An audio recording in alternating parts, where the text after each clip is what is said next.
पाठ 4 का प्रश्न संग्रह 21 आज हम हल करेंगे।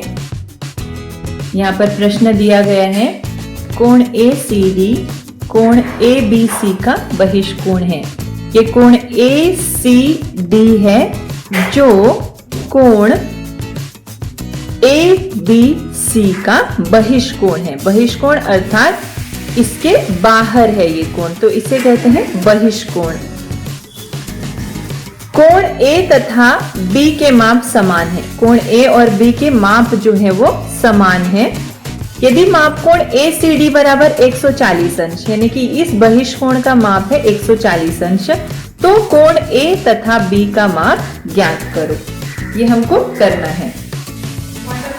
अब यहाँ पर कोण A और कोण B के माप समान है, यानी कि और हमारा बहिष्कोण का नियम क्या कहता है कि त्रिभुज के बहिष्कोण का माप उसके संगत अंतःकोणों के मापों के योगफल के बराबर होता है। अर्थात इसका माप जो है इन दो कोणों के मापों के योगफल के बराबर होगा। तो हम क्या लिख सकते हैं यहाँ पर, माप कोण A जमा माप कोण B बराबर माप कोण ACD, इस तरह से हम लिख सकते हैं। क्यों? क्योंकि बहिष्कोण का जो नियम है वो क्या कहता है कि त्रिभुज के बहिष्कोण का माप उसके संगत दूरस्थ अंतःकोणों के मापों के योगफल के बराबर होता है। तो माप कोण A जमा माप कोण B बराबर ACD का माप कितना दिया है, 140 अंश।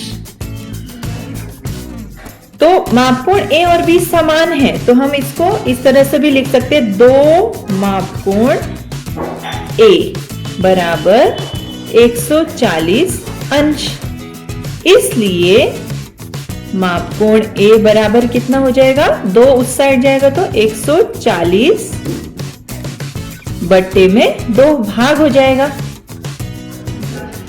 2 एकम 2, 2 सत्ते 14। तो माप कोण A बराबर कितना हो जाएगा, 70 अंश।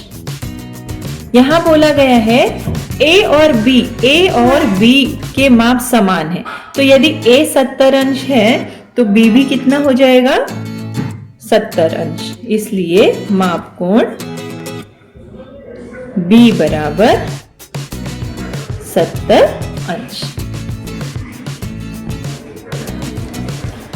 दूसरा सवाल दिया गया है, यहाँ पर एक आकृति दी गई है और यहाँ पर पूछा गया है कि आकृति के कोणों के माप देखकर उसके आधार पर बचे हुए कोणों के माप लिखो।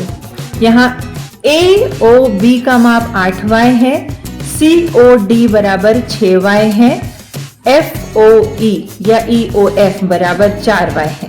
तो उसके आधार पर बाकी के जो कोण हैं उनके माप ज्ञात करने हैं। तो हम इस तरह से लिख सकते हैं कि AOB कोण AOB बराबर कितना है, 8y। तो AOB 8y है, तो कोण EOD भी कितना हो जाएगा, इसलिए कोण EOD बराबर भी 8y हो जाएगा। क्यों? क्योंकि ये जो है AOB और EOD ये शीर्षाभिमुख कोण है और शीर्षाभिमुख कोणों के मापों का माप जो है वो समान होते हैं, तो ये दोनों जो है वो समान हो जाएंगे। ऐसे हम लिख सकते हैं कि EOD बराबर 8y। अब उसके बाद COD कोण COD बराबर कितना है, 6y। तो कोण COD का शीर्षाभिमुख कोण कौन सा है, कोण AOF। इसलिए कोण AOF भी कितना हो जाएगा, 6y। क्यों हो जाएगा? क्योंकि ये भी इसका शीर्षाभिमुख कोण है, इसीलिए कोण AOF बराबर भी क्या हो जाएगा, 6y हो जाएगा। उसके बाद 4y क्या है, FOE या EOF, कोण FOE बराबर है 4y। तो FOE का शीर्षाभिमुख कोण है BOC, इसलिए कोण BOC बराबर 4y। तो इस तरह से ये हमने माप निकाल लिए। अब उसके बाद जो है हम क्या करेंगे कि यहां पर देखिए कोण FOA, कोण AOB और कोण BOC, इन सबको अगर जोड़ेंगे तो कितना होना चाहिए, 180 अंश। क्यों, क्योंकि ये सरल कोण है। सरल कोण पढ़ाया था आपको, छठी में भी पढ़ा है आप लोगों ने। तो हम लिख सकते हैं कि माप कोण AOB जमा AOF, माप कोण AOF जमा माप कोण BOC बराबर कितना, 180 अंश। क्यों, क्योंकि ये सरल कोण है।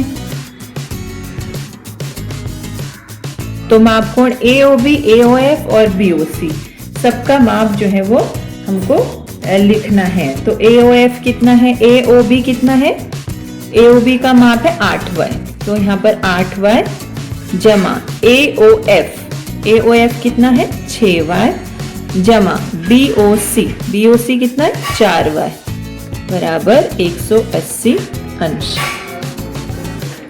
AOB 8y है, AOB 8y और AOF है हमारा कितना है, AOF 6y और BOC है 4y बराबर 180 अंश।